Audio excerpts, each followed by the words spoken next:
खरगोश और बिल्ली का प्लम्बरी मिशन। एक दिन खरगोश और बिल्ली ने शहर में प्लम्बर बनने का फैसला किया। दोनों ने नीली यूनिफॉर्म पहनी और अपने औजार संभाले।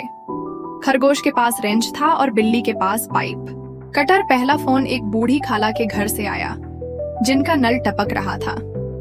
दोनों तुरंत साइकिल पर सवार होकर खाला के घर पहुंचे। खरगोश ने नल खोला और बिल्ली ने पाइप कसकर टाइट किया।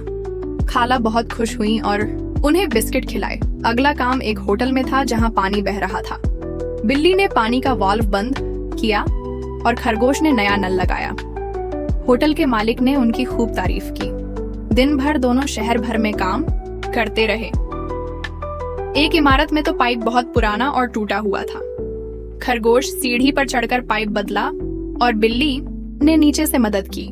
एक बच्चे ने कहा, आप दोनों तो सुपर हीरो लगते हैं।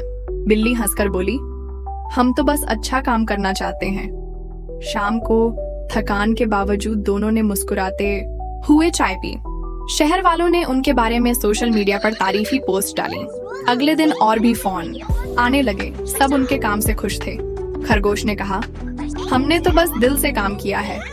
बिल्ली ने जवाब दिया, और दिल से किया गया काम हमेशा चमकता है। EMS रैबिट को सब्सक्राइब करना न भूलें। धन्यवाद।